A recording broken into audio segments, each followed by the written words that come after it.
Following the Russian invasion of Ukraine, there are a lot of Western pundits that have been in shock that something like this could ever happen in Europe, or what they're calling the civilized world, quote unquote.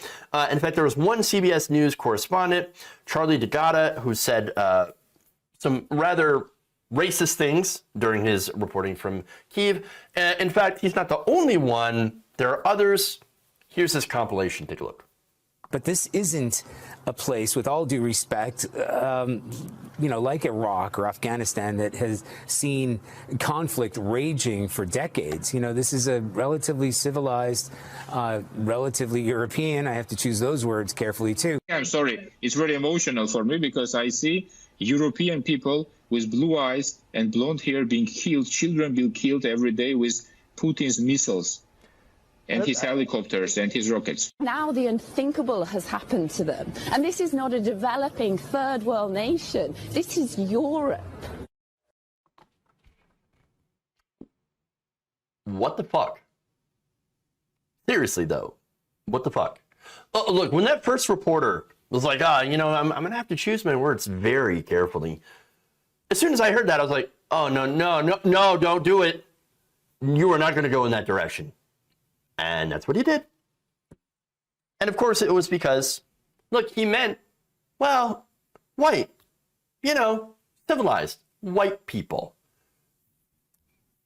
Obviously, if they're white, they have to be civilized. And I can't believe that something like this would ever happen to a civilized country such as Ukraine.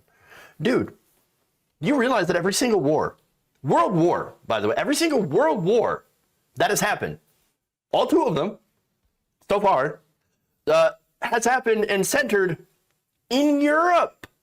In Europe. So now look, those wars started in Europe, were primarily fought in Europe. Yes, they were fought in other places, hence the term World War. But this fighting was again, started in Europe, primarily focused in Europe, and there we are. Those wars were incredibly devastating. Millions of people died. The Holocaust, okay? And it's not just World War II. You want a more recent example? I got a few. In 1992, you had war in Bosnia, 100,000 dead, countless refugees. You had Sarajevo, that was siege. Before that, you had war in Croatia and Slovenia. You had Kosovo. There's also been conflicts involving Armenia, Azerbaijan, and Georgia. Oh, literally in the Caucasus region. Caucasus, that's where we get Caucasian. So I don't understand how any of these people could be foreign policy reporters when they are so completely ignorant of actual history, world history. Holy shit balls. This is so bad. This is so bad. Now, I've got more examples, by the way. Al Jazeera English anchor Peter Dabi said that it was, quote unquote, compelling that the refugees appeared to be middle-class people. Middle-class people. These are not obviously refugees trying to get away from the areas in the Middle East that are still in a big state of war. These are not people trying to get away from areas in North Africa. They look like any European family that you would live next door to. Holy shit balls! This is amazing to me because these are the same people, once again, that do not give a crap what happens in Yemen, for example. You have mass famine and death. And yet, you also have the numerous conflicts that are going on in Africa. Where are these people talking about this? Huh? Where's the endless coverage of what's going on in Yemen? Nobody cares. When it happens to white people, though, well, that's when you get the empathy. That's when you get mainstream media to actually pay attention and not fearmonger against others. Again, the only coverage that we see of places like Yemen or in the Middle East is like, oh my God, oh, Iran, very, very scary. We might have to launch missiles at Syria, blah, blah, blah. And that's what's going on. Now, here's the thing. I've got empathy enough for everyone. And we should all have empathy. But let's not pretend that it's not extremely racist for you to acknowledge what's going on in Ukraine, but ignore every other conflict because, oh my God, it looks like me. They look like me. Well, yeah, but guess what? You should actually have empathy for people who don't look like you. And I've got all the empathy in the world for the people that are stuck in the middle of this, horrible invasion in Ukraine. I also have empathy for the people in Ethiopia, in Yemen, in African countries, in Middle Eastern countries, Asian countries, everywhere. Because we're all human. We're all human beings here. Now, I mean, for them, though, it's almost just like war and violence like this, and they're legitimately shocked. Well, this doesn't happen to us. This happens to brown and black people. White people can never be refugees like these, unlike these Muslims that we're going to try to block from getting into our country.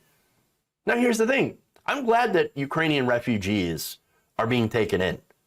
I'm glad that they're finding a place to go. But let's not pretend that if they were Muslims, that the response to this would be way different. That right-wingers in those countries, in European countries, where you do have right-wing leaders that were passing laws to make sure that Muslim refugees don't get into their country. Because we can't have those dangerous Muslims, but we can have the people from Ukraine. Again, I'm in solidarity. I support Ukrainians, but again, I support refugees that are Muslims as well.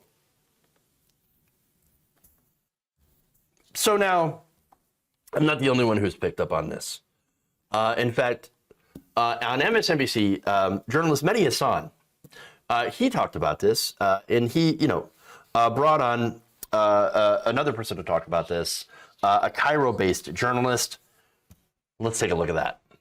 When they say, oh, civilized cities, and in another clip, well-dressed people, and this is not the third world, they really mean white people, don't they? The reason they seem to want us to care more about Ukraine, and we should care about Ukraine, but not because they're white Europeans. That shouldn't be the reason we care about Ukraine. Yeah, no, that's what's so disturbing in all of this. And in fact, not only that, it's trying to make an excuse why the West should get involved and embrace these refugees and help them. Listen, let's be clear. You should encourage and actually help refugees because they are fleeing a war. I don't know if you saw this. There was a op-ed today in the Telegraph. I think we have it. We'll put it up for our viewers to see. This was an op-ed in which the writer, Daniel Hannon, said that these people, the Ukrainians, they're like us. They watch Netflix. They have Instagram accounts. They read uncensored newspaper. Wow. And then goes on to say that war is no longer something visited upon impoverished and remote population.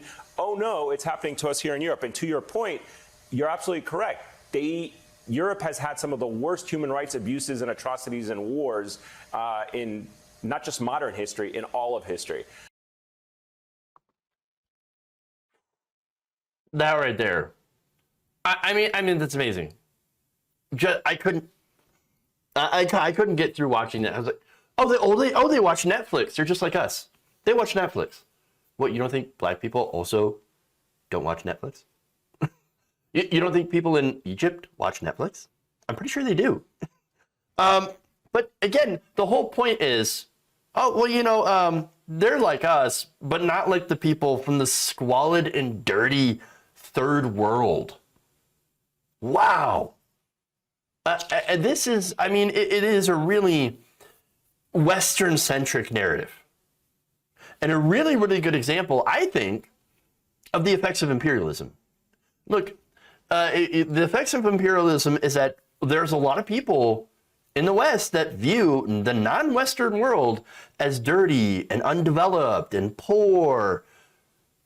Now, how that relates to the imperialism is, look, a lot of that Western wealth, these wealthy countries, came from colonizing and exploiting the natural and human wealth of those countries in the non-developed or developing world.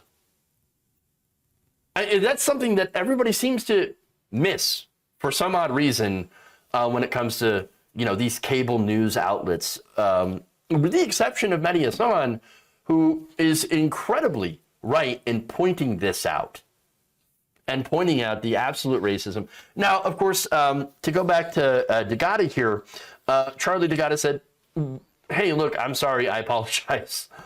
Massive apology after the blowback. And I believe several others have apologized as well. But that's the thing. You really got to broaden your horizons here. If you're going to have any authority on talking about foreign policy, maybe it helps not to spread racist tropes about the developed world and to have some empathy about the situations that are going on in other places that we have had, a hand in making those terrible situations. Just a thought.